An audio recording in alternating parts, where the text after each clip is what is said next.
Alright, it is very hard to get mail on the road because you're moving every day and you don't have a permanent address, but I got my first present in the mail in the city of Austin, and it is from, first of all, let me introduce my photographer. Turn that thing around, Molly. Turn it around. The person holding the camera is Molly Oak. I trained this bitch in TV, and now she's like a big-time city reporter in Austin, and she doesn't have on her TV lady makeup, so she won't reveal herself, but she's back there. I'll take a picture while she's sleeping and post it on the internet. Anyway, I don't think you can see it, but it's from Anchorage, Alaska, and there's more of a backstory to this, which I'll do later when I have a better photographer holding my camera. But so I wear a lot of Detroit Police Department merch because I'm like their biggest groupie. And Alaska State Highway Patrol got a little jealous. They got a little jelly. So I'm told that there is a gift from Alaska State Highway Patrol here. Obviously the caribou I asked for is not in here. Thanks, Tom. Anyway, see, this is how men wrap things. Clearly from a dude. No woman would ever do this. Let's see. Oh my God, they're giants in Alaska. There it is. The Last Frontier, Alaska State Troopers. Now, this is awesome. Thank you so much, Tom. I'm gonna sport this today because it's cold out, but there is a much bigger and better story that I'm going to add to this later. I will say though that Tom mentioned that he was working that day with the North Pole Police Department, which I thought was hilarious. That's a thing? I need North Pole Police Department to also send me some merch, because you just imagine like they kick down the door and they're like, we're going to put you on the naughty list. Like all the jokes that go with that. Anyway, TV reporter Molly and I have got a tiny town to harass, so we need to get going. Alaska State Highway Patrol, thank you so much. I'm holding it upside down. It doesn't matter, fuck it, let's go. Molly and I got out of the big city of Austin. Now, I went to Austin like 8 years ago. Austin has this thing where they call it like weird, keep Austin weird. Austin was weird like 8 years ago. It was this bizarre commune of creative people and pretty hippy dippy. I don't know how they're maintaining that title, because Austin is now a concrete jungle of urban sprawl. Like whatever chain of anything exists is now in Austin. It's huge, and I could not believe the cost of living there now. Just guess what a studio apartment costs. Now, I understand people from all over the world watch this, so everyone's perspective is different. But for a studio, like 500 square feet, no walls, no washer and dryer, it's $1,500 a month if you're near downtown. A 2-bedroom, $3,500. That is more than a mortgage payment. If you've got a ton of money, I get it, but that just seems so un-American to me, to spend that much of the money you're making just so you can have an apartment that has stupid amenities like a dog park. A dog park is just a piece of grass that has been relegated by a fence for dogs to shit in. Like, unless I can shit in that grassy area, I'm not paying for that. Wilmington is getting to be the same way. We've got all these people that are moving into Wilmington, North Carolina, where I'm from, and it's just the apartments, these girls who move there that I used to work with, they're like, oh, it has a saltwater pool. We have a fucking ocean. It's free. We have an enormous saltwater pool. It's just down the street. What do you need that for? Of the many amenities in Molly's overpriced complex, they have valet trash service, so your candy ass doesn't even have to go to the dumpster. You just put it down a chute, or they pick it up off your door. Anyway, because I could not park in her parking deck, and I do not, even when I stay at some of my girlfriend's places, I still sleep in the van because it's my bed and my space, and I like it. I love the van. I think the Babe Bus is great.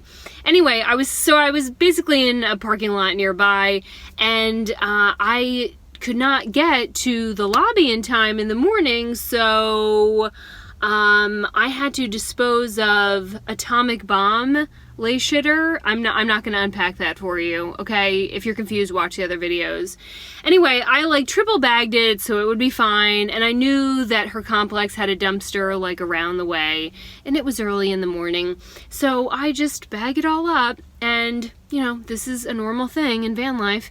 And I go walking. This is not how I actually walk. I don't know why I'm doing this, but I go walking with the atomic bomb to the dumpster, and a very friendly, very, very kind maintenance man drives by on his little golf cart. This is also not how you drive a golf cart.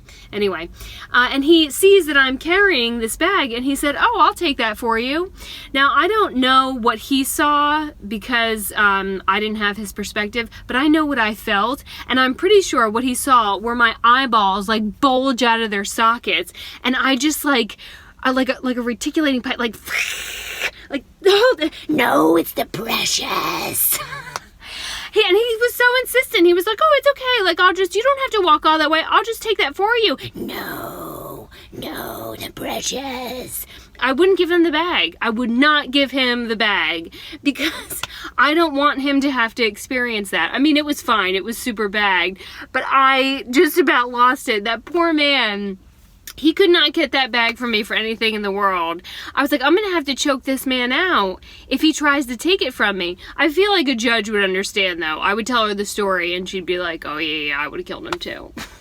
It's a weird thing to have to deal with. But I feel like I saved his life. I don't even remember what the hell this video was about. Yes, I do. Molly and I have been dodging tornadoes and severe weather, so it was my idea that in between storms, we should go out to this place called Marble Falls, another small town, get her out of the city where she reports. And Marble Falls is a lie. There's no marble and there's no falls. We were tricked. 2 reporters were duped. Tragic. Easy to do, but tragic.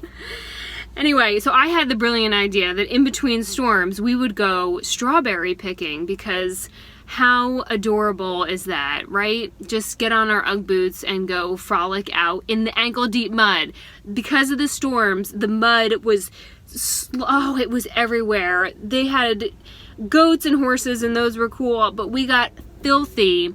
And Molly, to get me back for all the years of kicking her ass, trying to train her to be the reporter that she is today, she was holding the strawberry basket like just out of reach for my teeny tiny mosquito arms. So every time I'd reach back to put a strawberry in the bin, I would fall over because it would be out of reach and I'd lose my balance.